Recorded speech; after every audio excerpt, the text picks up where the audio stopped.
할렐루야, 감사합니다. 우리 옆에 있는 분들 보시고 인사합니다. 잘 나오셨습니다. 건강하십시오. 감기 조심하시기를 바랍니다. 할렐루야.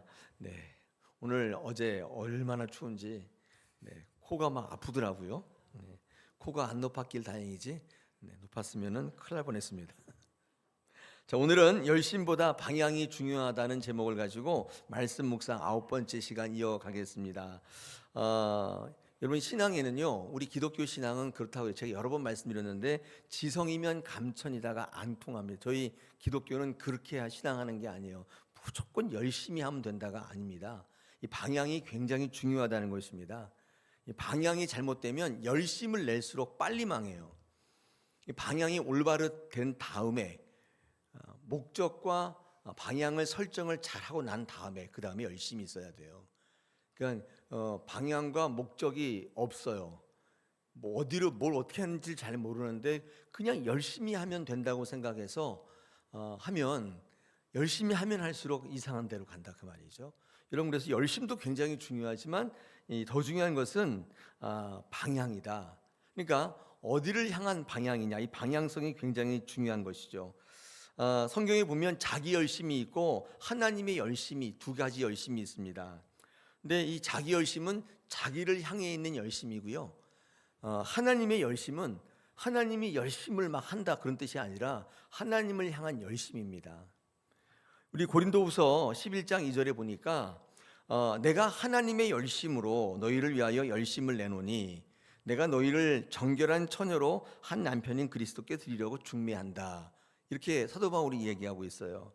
그러니까 사도 바울은 어떻게 사역했냐면 하나님의 열심을 가지고 했다는 거예요. 하나님의 열심이라는 것은 하나님을 향해 달려갔다는 뜻입니다. 이제 이게 헬라어의 원뜻은 방향을 나타낸 전치사가 안에 들어가 있거든요. 그러니까 하나님이 무슨 열심을 하셨다는 뜻이 아니라 하나님을 향한 열심이었다 그 뜻입니다. 사도 바울은 자기를 향한 열심이 아니라 하나님을 향하여 열심을 내었던 사역이라고 고백합니다. 그러니까 열심이 중요하지만 어디를 향하는 열심인가가 더 중요하다. 이렇게 한번 결론을 먼저 말씀을 드리고 우리가 신앙을 묵상하면 좋겠습니다. 성경에 나와 있는 성경적 인물 가운데 모든 것을 다 가지고도 굉장히 불행한 삶을 살았던 사람이 있는데 그게 바로 사울 왕이죠. 이 사울 왕은 어떤 특징이 있는 사람이냐면 자기 열심이 강한 사람이에요. 자기를 향한 자예요. 자기를 향해서 달려가는 자였습니다. 그러니까 자기 열심이 강하다는 것은 자기에 대해서 최선을 다했다 그런 얘기라기보다는 자기를 향해서 무엇인지 자기의 기준을 해서 자기를 기반으로 해서 신앙하는 사람을 자기 열심이 있다 이렇게 이야기하는 게 맞습니다. 더불어 반대적 의미는 뭐냐면 하나님의 열심이 없다는 뜻으로 자기 열심이 있다는 뜻으로도 쓰입니다. 그러니까 자기 열심이 있는 사람은 자연적으로 하나님을 향한 열심이 없겠죠. 하나님을 향하지 않는다 그 뜻이겠죠. 자기에 대하여 자기 열심이 있는 자들에게는 하나님이 열심이 없기 때문에 하나님을 향한 열심이 없기 때문에 하나님께로 나아갈 수가 없겠죠. 그러니까 어떤 신앙을 하더라도 늘 자기에게 도달하는 것입니다. 신앙할 때 굉장히 불행하다 그렇게 생각합니다.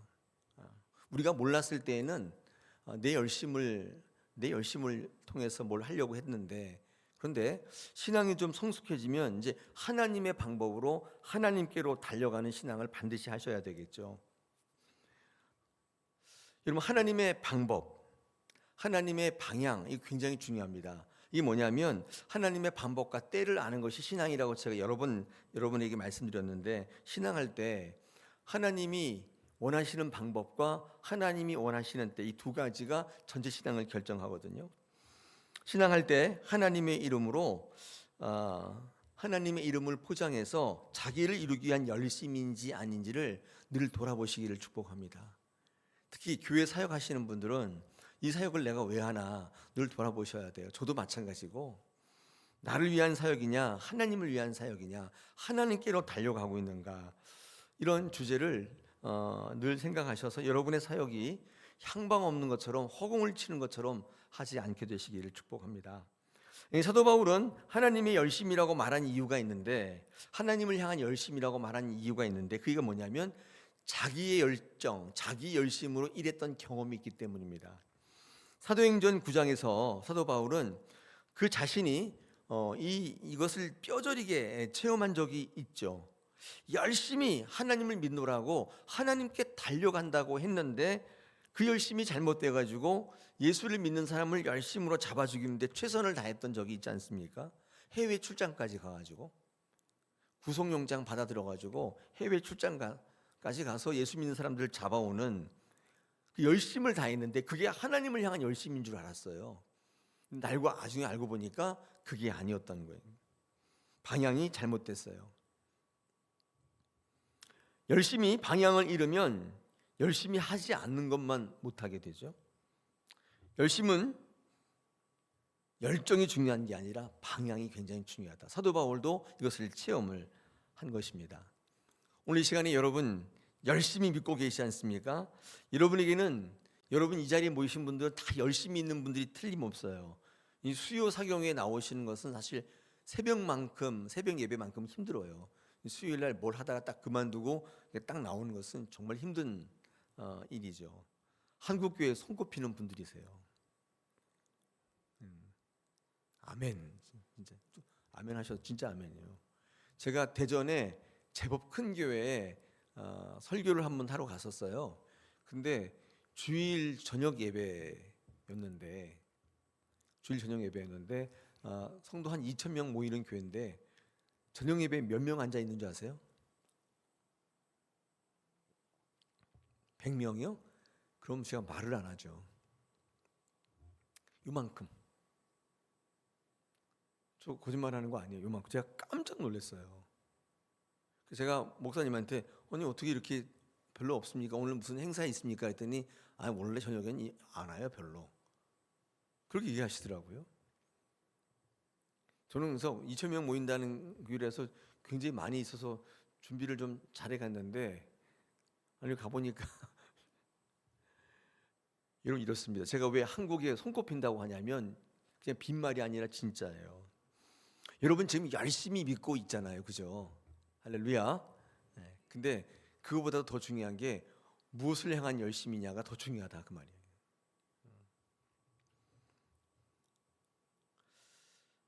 자, 그렇다면 우리의 열심이 필요 없느냐?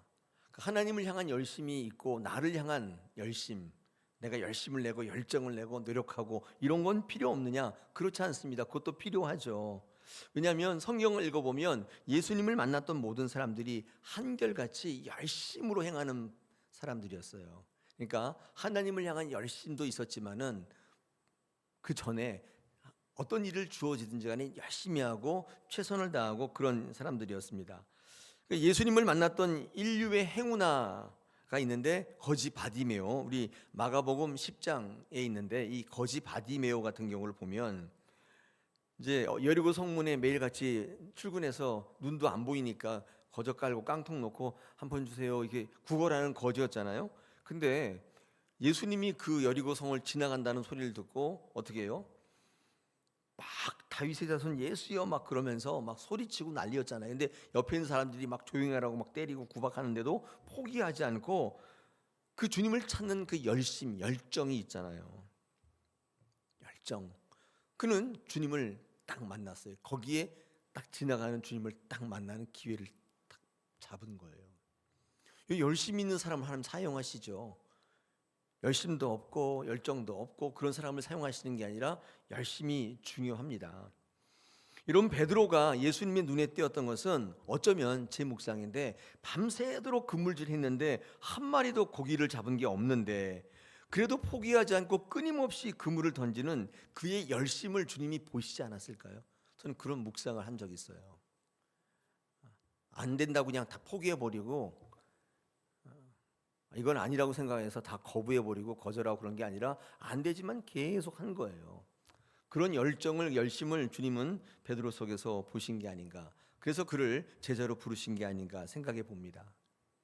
사도행전 10장에 고넬료 같은 이방 사람들이 왜 성경책에 기록되어 있냐면 그가 열심히 있는 자였습니다.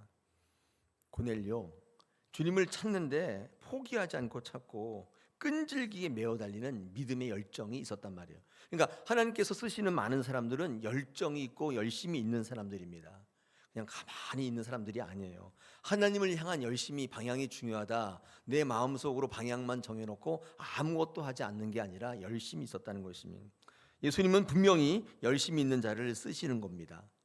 하나님은 분명히 열심히 내는 자를 분명히 열심을 내는 자를 불러서 하나님의 일을 맡기시고 놀라운 일을 이루신다는 것입니다. 때문에 하나님을 향한 방향을 분명히 가지지만 우리가 또 열심을 낼 때는 열심을 내시고 모일 때 열심을 내시고 사역할 때 열심히 하셔야 될 줄 믿습니다. 열심히 있는 삶, 열심히 있는 신앙이 될 때 하나님께서 그를 쓰시고 그 교회를 사용하신, 여러분 그런 체력과 영적 분별력이 있기를 오늘 이 저녁에 같이 기도했으면 좋겠습니다. 자, 그런데 제가 초반에 말씀드렸듯이 열심이 중요하지만 이 방향이 더 중요하다. 방향이 틀린 열심을 잘못된 열심이라고 보면 되겠죠. 올바른 열심이라는 건 뭐냐면 이런 겁니다. 우리가 하나님을 향해 달려나가는 건데 어떤 하나님이냐면 우리를 위해서 십자가에 달려 죽이시기, 우리를 위해서 예수님을 십자가에 달려 죽이시기까지 하나님은 우리를 향해서 열심을 내셨다는 뜻이기도 합니다. 우리가 하나님으로 열심을 내는 방향을 잡지만 하나님은 우리에게 열심을 내시는데 우리를 위해서 독생자 예수 그리스도를 십자가에 달려 죽이시기까지 하나님은 열심을 내셨다는 것입니다. 그러므로 이게 이제 열심의 쌍방향이죠. 우리도 하나님을 향해 달려가고 하나님 우리를 향해서 아낌없이 부어주시고 정말 이루 헤아릴 수 없는 사랑을 우리에게 부어주신다. 하나님도 우리에게 사랑을 부어주시고 방향이 이게 같은 거예요. 잘못된 방향의 열심은 오히려 열심을 낼수록 잘못될 경우가 많다 그랬죠. 그러므로 우리 신앙의 주제, 목표, 방향이 예수님이어야 돼요. 새벽 예배 때 제가 늘 그 얘기합니다. 한 주간 새벽 예배를 짜면서 누가복음 몇 장부터 몇 장까지 할 텐데 본문을 먼저 읽고 전체 주제를 잡습니다. 가장 강한 주제는 우리의 신앙의 목표는 예수다. 요즘에 계속 이 주제를 가지고 달리 말씀을 보면서 말씀을 강의하고 있는데 우리의 주제가 예수여야 합니다. 여러분 이 시간에 한번 우리 스스로에게 물어보시면 여러분의 신앙의 주제가 예수 맞습니까? 너무 아니에요? 나는 예수님이 나는 신앙 주제 아닙니다. 나지. 내 건강이고 내 자녀고 내 사업이지. 왜 예수님이 주제입니까? 예수님은 그냥 능력이 있는 분이니까 나를 도와주시면 되는 거죠. 이렇게 생각하신다면 주제를, 방향을 달리 잡으셔야 돼요. 그럴 때 신앙이 갖고 있는 파워가 있어요. 근데 이런 것들을 경험하기 시작해요. 근데 예수님이 주제가 아니면 이런 것들을 경험할 수 없어요. 그러니까 곁다리들, 부가지 이런 것들을 자꾸 보게 되기 때문에 신앙하는 게 재미가 없어요. 여러분 예수님이 주제가 되시고 하나님께 열심을 내서 달려가시는 여러분 되시기를 축복합니다. 오늘 열왕기상 19장의 엘리야의 침체를 우리가 같이 영적 침체를 한번 같이 묵상하겠는데 특별히 오늘 10절 같은 데 보니까 뭐라고 되어 있냐면 엘리야가 대답하는데 내가 만군의 하나님 여호와를 위하여 열심히 특심이다. 이렇게 열심만 있는 게 아니라 또 특심까지 있어요. 열심히 특심이오니 이는 이스라엘 자손이 주의 언약을 버리고 주의 단을 헐며 칼로 주의 선자들을 죽였음이오며 오직 나만 남았거늘 저희가 내 생명을 찾아 취하려 하나이다. 내가 열심히 정말 특심이었는데 어찌 내게 이런 일이 벌어집니까? 이렇게 얘기하는 거죠. 요 정도까지만 이야기를 들으시면 아까 제가 초반에 이야기한 것처럼 그의 열심이 여호와를 위하여 열심이라고 했는데 사실상 열어보니까 여호와의 열심이 아니었던 거예요. 자기를 향한 열심이었던 거죠. 여러분 이걸 어떻게 알 수 있냐면 하나님을 향한 열심이었다면 영적 침체에 빠질 리가 없겠죠. 나는 하나님을 위해서 열심을 낸다고 했는데 사실상 그거는 자기를 위한 열심이었기 때문에 나타나는 결과는 침체로 나타나는 거예요. 여러분 하나님을 향한 열심을 보게 되면 반드시 부흥이 옵니다.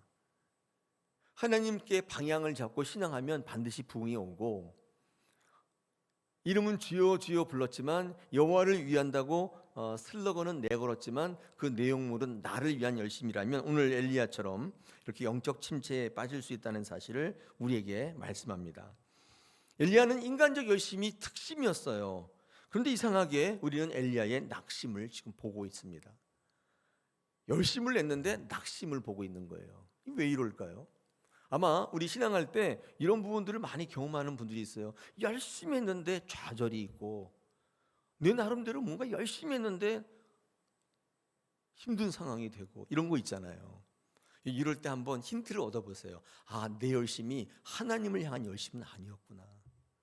이제 비일비재합니다. 이걸 뭐 잘못됐다는 게 아니라 우리 신앙 가운데 흔한 현상이에요. 왜 이런 분들이 있잖아요. 기질적으로 열심히 하는 분들이 있어요. 부지런하신 분들이 있고 근면하신 분들이 있어요. 근데 이런 분들은 교회 오셔서 먼저 우리의 방향이 하나님께로 향하도록 훈련 받으셔야 돼요.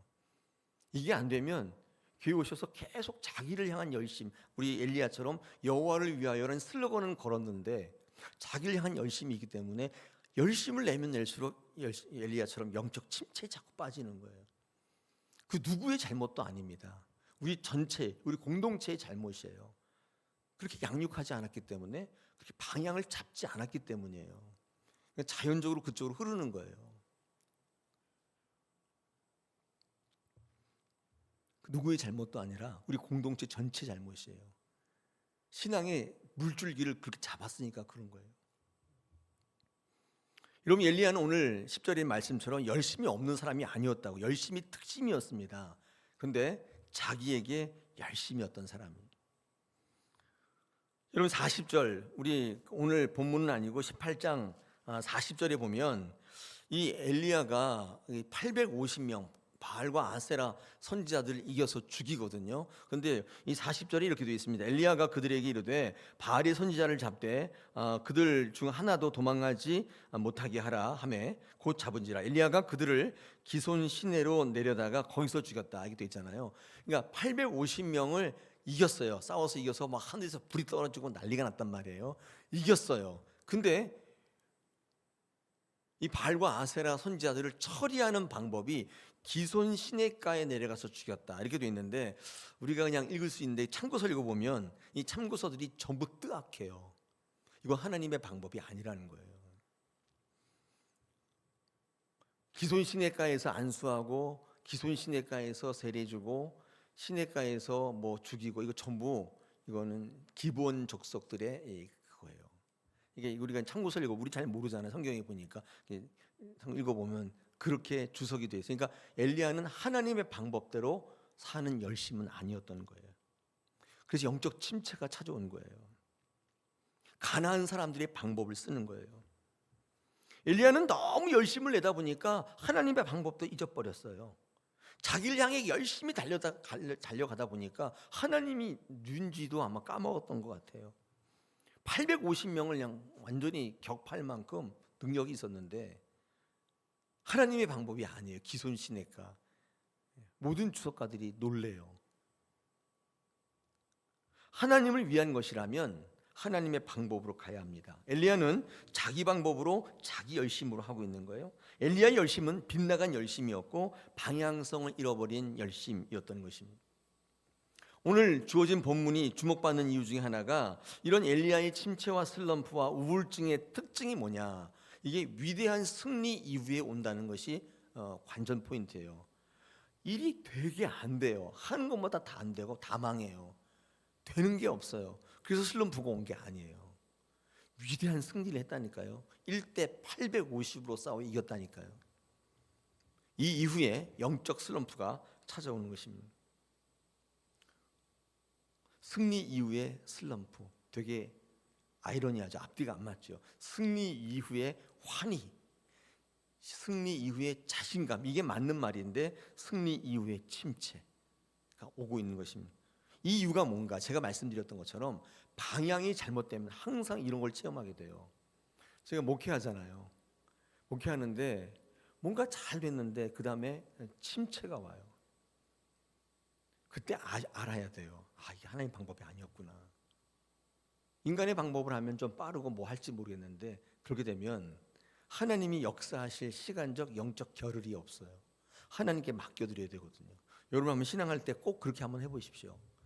여러분 인생을 경영할 때도 한번 꼭 그렇게 해보세요. 내가 열심을 내서 내가 주장하려고 하지 마시고 하나님께 방향을 틀고 하나님께 달려가면 안 되는 것 같은데 승리가 오고 침체할 것 같은데 부흥이 와요. 근데 내 열심을 하면 이건 반드시 승리인데 패배하고 반드시 부흥 같은데 침체가 온다 그 말. 이게 기독교의 역설적 신앙이에요.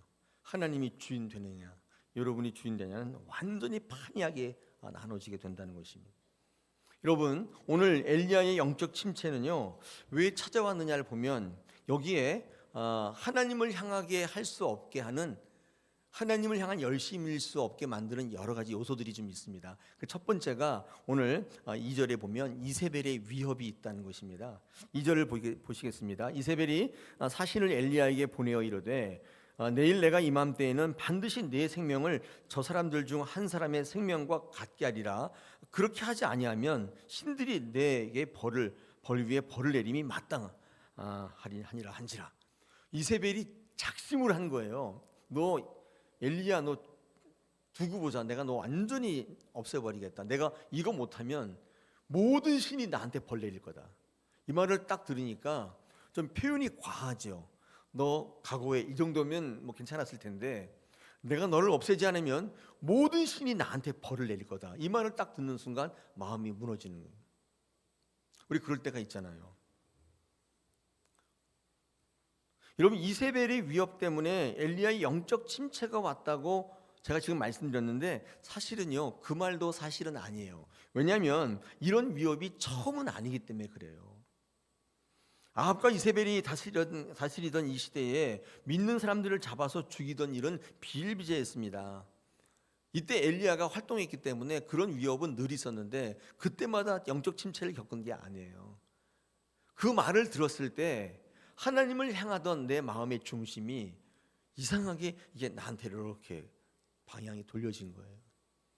두려움이 찾아오고 자신감이 없어지고 이러다 죽겠는데 이세벨이 저렇게 말하는 건 굉장히 이례적인데 단단히 결심했나 보네.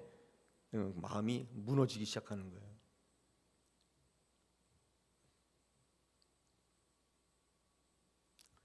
여러분 이 이세벨이 위협을 가했기 때문에 사실상 엘리야가 영적 침체가 있다고 제가 초반에 말씀드렸지만 사실은 이세벨의 영적 도전은 한두 번이 아니었습니다. 그러면 진짜 이유가 뭘까? 여러분 진짜 이유가 3절에 있습니다. 3절에 보면 뭐라고 되어 있냐면 이 형편을 보고 일어났다 이렇게 되어 있어요.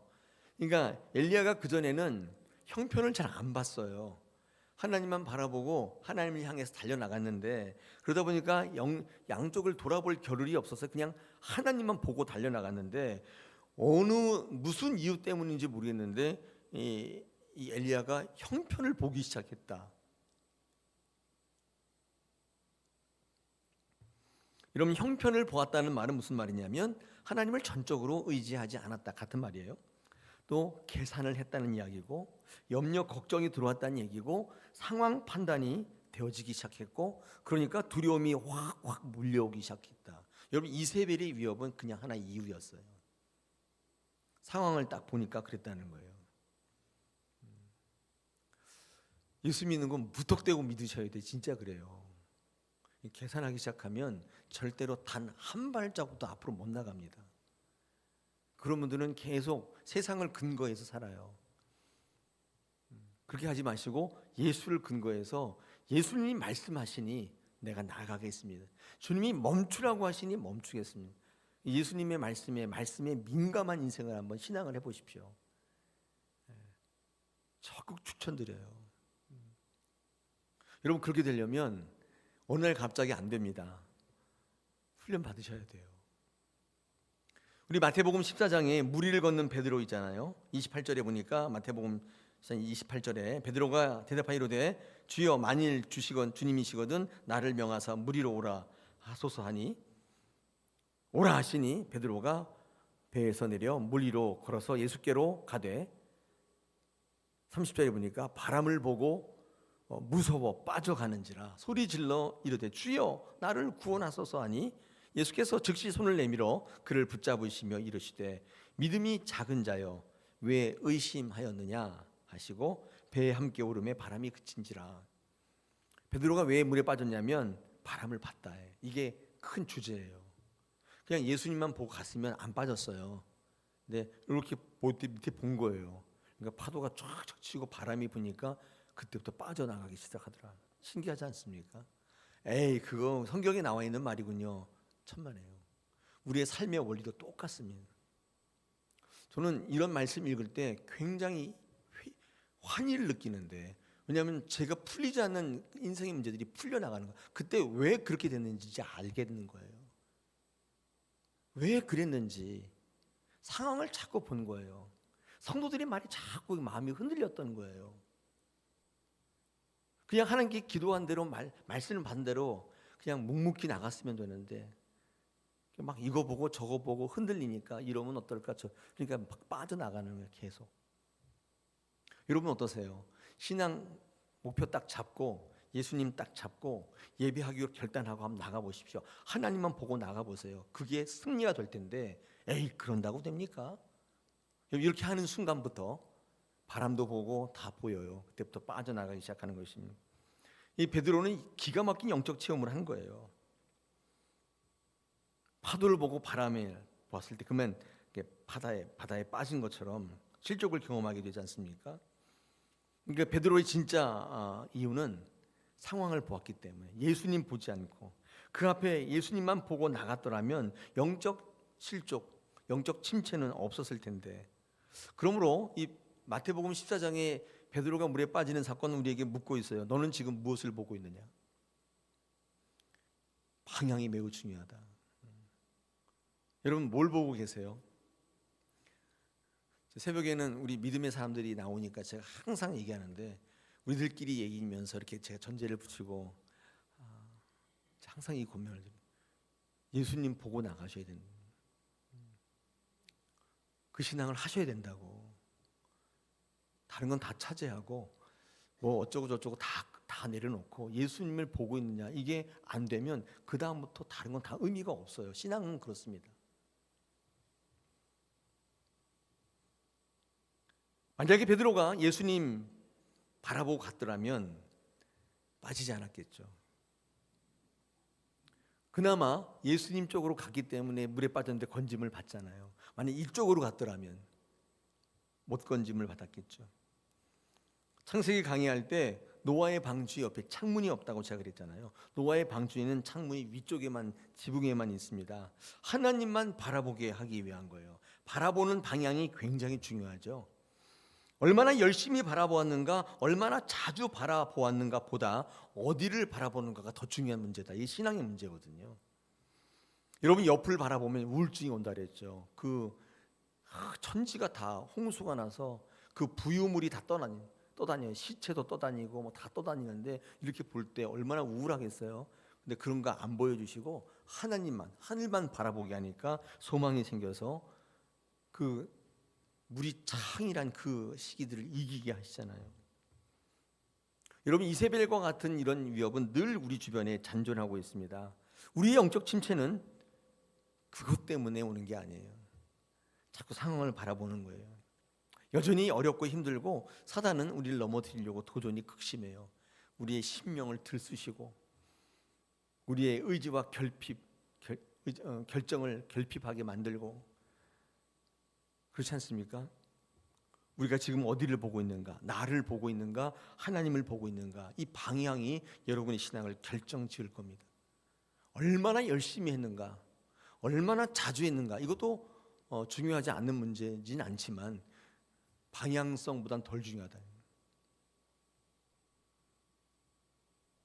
우리가 이 땅을 살아가면서 어떻게 우리의 형편을 돌아보지 않을 수가 있겠는가? 이렇게 묻는 분들이 있을 수 있잖아요. 형편을 바라보지 않고 하나님만 바라보는 그게 가능합니까?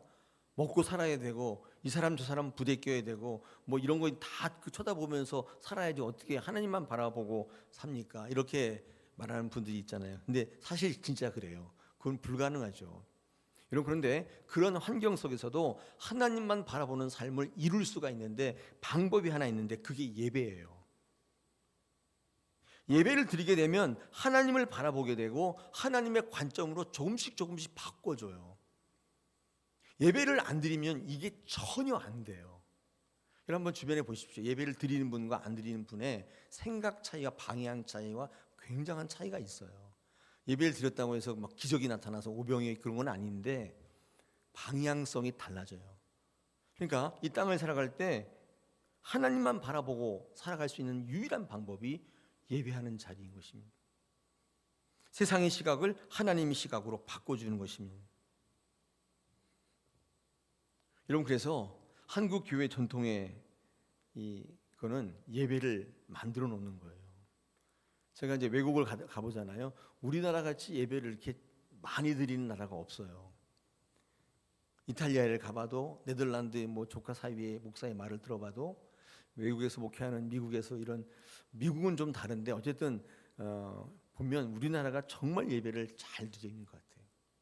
그래서 하나님만 바라보고 나가기에 부족함이 없도록 교회가 그 바탕을 마련해줘요. 저는 그게 교회의 가장 기본적인 임무라고 생각하거든요. 이 사명인데 여러분, 이 엘리야가 영적 침체를 하나님만 바라보고 달려나가지 못하게 했던 것은 형편을 보고 이세벨이 위협이 있다 그랬잖아요. 두 번째에 있습니다. 마지막 두 번째, 이 혼자라는 생각입니다. 이 혼자라는 생각은 급기야는 엘리야를 통해서 오늘 9절에 보니까 이 굴에 숨어버리게 만들어요.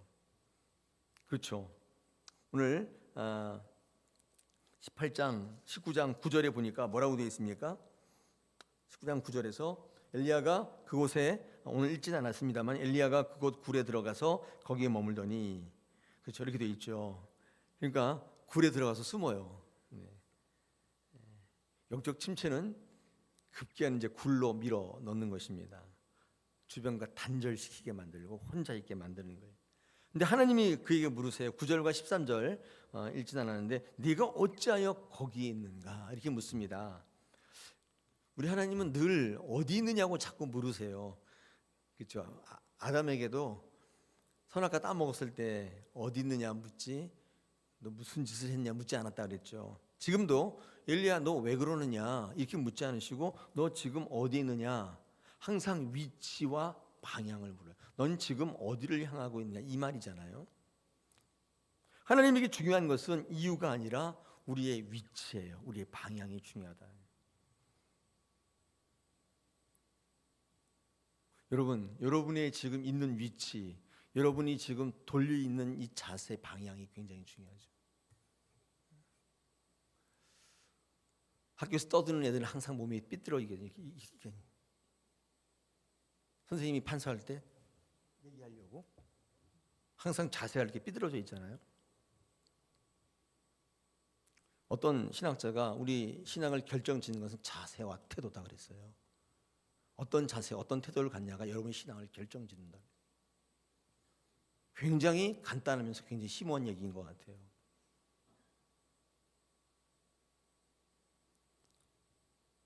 하나님 앞에 바른 자세와 태도를 가지시고 하나님을 향해 앉아 계셔야 돼요. 여러분, 그런 신앙의 목표를 가지시고 한번 신앙을 계속 이어가 보십시오. 이 신앙이 갖고 있는 파워가 엄청나다는 사실을 이제 알게 되는 것입니다. 모든 것이 다 하나님이 원인이고 하나님의 이유인 것입니다. 하나님으로 설명, 해명, 해결할 수 있는 것이 신앙입니다. 그러므로 중요한 것은 하나님 뜻 앞에 우리는 어디에 있느냐 그 위치이며 하나님이 말씀할 때 우리는 어떤 자세와 태도로 그를 바라보고 있냐의 그 문제인 것입니다. 엘리야는 생각 속에 자기 혼자만 남았다고 생각했기 때문에 자기만 열심을 다했다고 생각했던 모양입니다. 그래서 하나님 앞에 열심히 유별이라고 말했지만 교만한 생각이었죠. 하나님은 그 생각을 고쳐주심으로 이후에 엘리야가 다시금 하나님을 향해 달려갈 수 있도록 고쳐주세요. 여러분, 오늘 이 말씀 열심보다 방향성, 이 말씀이 우리 신앙에 정말 중요한 성숙과 변화를 가르는 분기점이 되기를 원합니다. 무조건 열심히 해야겠다, 나쁘지 않지만 근데 어디를 향한 열심인지 모르고 하면 상처받게 돼요. 그래서 오늘 엘리야처럼 왜 나만 하지? 왜 나는 안 안아주지? 이런 생각을 자꾸 하게 되기 때문에 뿌리 내리기가 어려워요. 사랑하는 여러분, 이건 뭐 여러분에게 뭐 하는 것도 아니고 우리 다 같은 믿음의 공동체잖아요. 우리가 이 땅을 신앙할 때 그렇게 신앙해서 이 땅을 떠날 때 승리자가 되어야 할 줄 믿습니다. 할렐루야. 반드시 그렇게 될 줄 믿습니다. 방향성을 가지고 열심으로 달려나가시는 저와 여러분 되시기를 축복합니다. 우리 이 시간에 주시는 말씀을 가지고 우리 한번 같이